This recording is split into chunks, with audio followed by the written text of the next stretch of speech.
Thank you very much indeed. And I should say, first of all, how much I admire Miss Lavina's persistent enthusiasm, which is amazing. And of course, it's enthusiasm in a great cause, because all of you are here, and it's fantastic to see so many of you here, devoted to understanding and studying and promoting the principles of the United Nations and the objectives of the United Nations.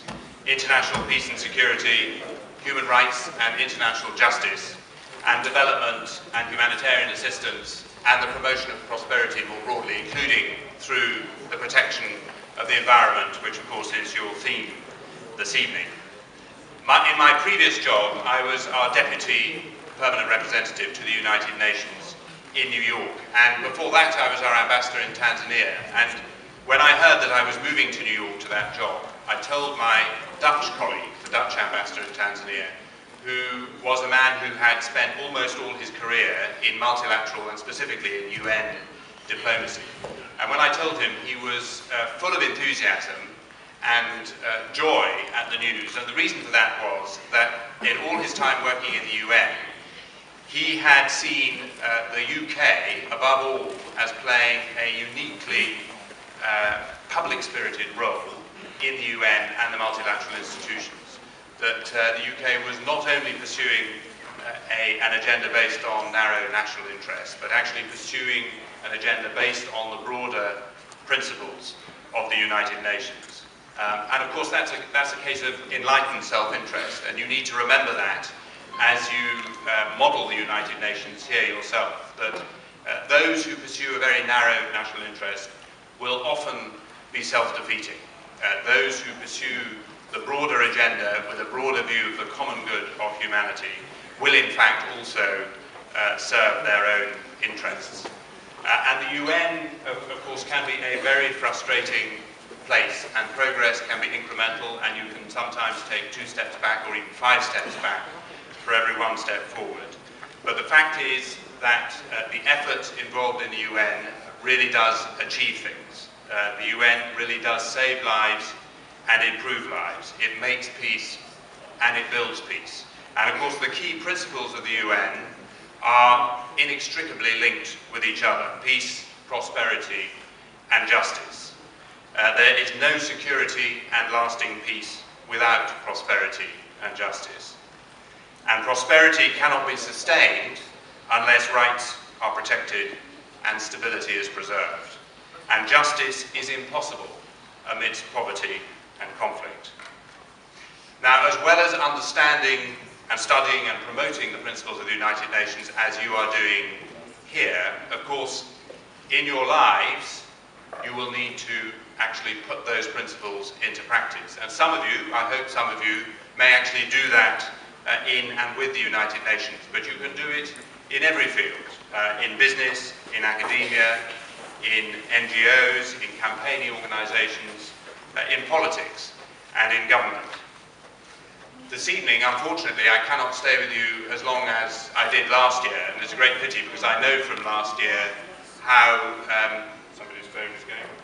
I know from last year, how impressive it is to hear you talking about these issues. The reason I can't stay longer is because I have to go to host a fundraising dinner for something called the Future Centre. The Future Centre here in Abu Dhabi is a very remarkable and impressive school for children with special needs.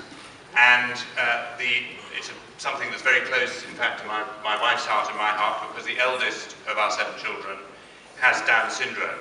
But the main point is that the Future Centre exemplifies precisely the core principle at the base of the United Nations, and that is that every single human being, every single human life is intrinsically valuable. And that is at the core of the whole approach of the United Nations and should be at the core of your approach. And in order to promote that principle as you go forward in your lives, you will, as we heard from Nada on the video presentation earlier, you will need to exhibit leadership in whatever field and at whatever level. You will need to exhibit leadership. And leadership has 3 key components, I think: vision, values, and visibility. You need the vision you need to achieve, and you need people to understand that if they're going to follow you. And you need visibility. Unless you are there and people can see you, they won't know where to follow. You need to mark out the path. You need to stand up and be counted.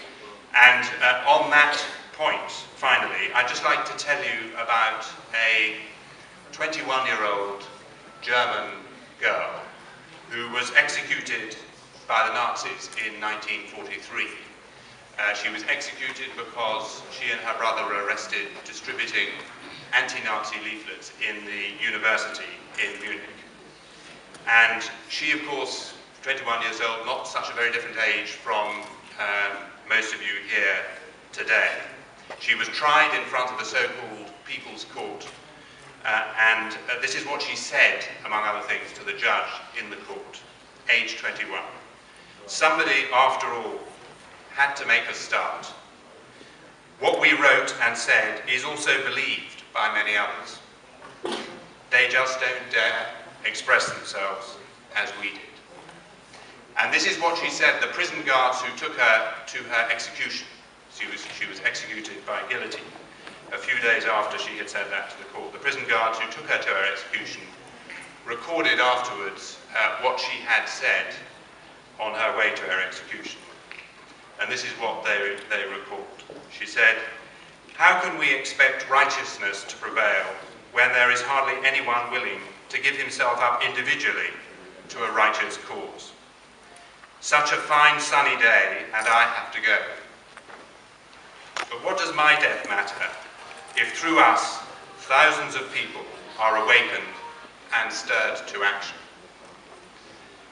Now, what you have to do with examples like Sophie Scholl, of course, is not just to remember the example. As she herself said, you have to be awakened and stirred to action by the example. And I hope you all will be in the service of the principles of the United Nations. Thank you very much.